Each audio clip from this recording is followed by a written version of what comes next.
आणि स्वारगेट बस स्थानक बलात्कार प्रकरणासंदर्भात बोलताना गृहराज्यमंत्री योगेश कदम आणि राज्याचे वस्त्रोद्योग मंत्री संजय सावकारे यांनी काहीसं वादग्रस्त विधान केलं। या बेताल वक्तव्यानंतर या मंत्र्यांवरती विरोधकांनी जोरदार टीका केली आहे। तर संवेदनशील प्रकरणी बोलताना काळजीपूर्वक बोला असा सल्ला मुख्यमंत्री उपमुख्यमंत्री या दोघांनी दिलाय। तिथे कुठलीही हाणामारी, तिथे कुठलेही आर्ग्युमेंट, तिथे कुठलेही फोर्स असं घडलेलं नाही। जे काही घडले ते अतिशय शांततेने घडून झालेलं आहे। जसं मी सांगितलं, गुन्हेगार वृत्ती ही कुठे ना कुठे प्रत्येक ठिकाणी असतेच आणि गुन्हेगार असल्यामुळे या घटना घडतच असतात। पुण्यातील स्वारगेट बस डेपोतील बलात्कार प्रकरणातील राज्य सरकारमधील मंत्र्यांची ही असंवेदनशील वक्तव्य। पुण्यातील स्वारगेट बस स्थानकात झालेल्या बलात्काराच्या घटनेनंतर राज्यभरात सर्वसामान्यांमध्ये रोष व्यक्त केला जातोय। राज्याचे गृहराज्यमंत्री योगेश कदम यांनी गुरुवारी स्वारगेट बस स्थानक परिसराला भेट देत परिस्थितीचा आढावा घेतला। त्यानंतर पत्रकारांशी बोलताना योगेश कदमांनी पुण्यातील घटनेबाबत धक्कादायक वक्तव्य केलंय।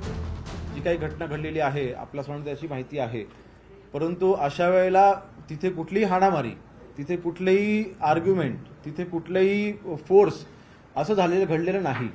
जे काही घडले ते अतिशय शांततेने घडून झालेलं आहे आणि त्यामुळे कोणी अलर्ट राहायचं तिथे म्हणजे किंवा तिथे ओरडाओरड चाललेली आहे, हाणामार झाली असं काहीच घडलं नाही। त्यामुळे कोणाला आजूबाजूच्या लेमॅन जे देखील आजूबाजूला उभे होते त्यांनाही ते कळलं नाही। एकीकडे गृहराज्यमंत्र्यांच्या या वक्तव्यावरून वादळ उठलं असतानाच दुसरीकडे वस्त्रोद्योग मंत्री संजय सावकारेंच्या वक्तव्याने भर टाकली। महिला असो की पुरुष असो, प्रत्येकजण सुरक्षित राहायला पाहिजे। फक्त महिला सुरक्षित राहायला पाहिजे आणि पुरुष नको असं नाही आहे। सगळे सुरक्षित राहिले पाहिजे या दृष्टीने कुठलंही शासन असो हे प्रयत्नच करत असते। जसं मी सांगितलं, गुन्हेगार वृत्ती ही कुठे ना कुठे प्रत्येक ठिकाणी असतेच आणि गुन्हेगार असल्यामुळे या घटना घडतच असतात।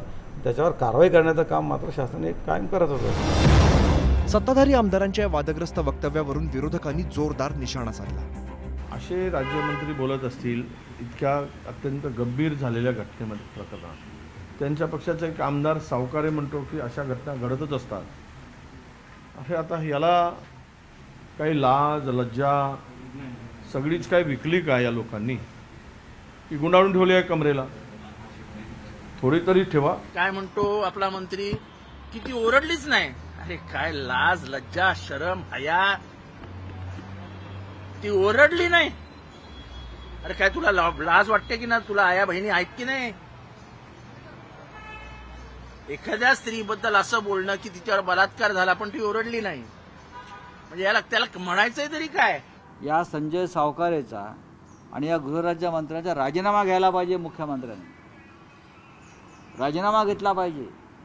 इतकं असंवेदनशील व्यक्ती जर तुमच्या कॅबिनेटमध्ये असतील तर देवेंद्र फडणवीस यांनी राजीनामा घेतला पाहिजे या लोकांचा आणि दाखवलं पाहिजे समाजाला की मी खरोखर या बाबतीमध्ये कडक आणि कठोर आहे। मंत्री योगेश कदम आणि संजय सावकारेंच्या वक्तव्यामुळे राजकारण चांगलंच तापलंय। दरम्यान मुख्यमंत्र्यांनी या दोन्ही मंत्र्यांचे कान टोचले।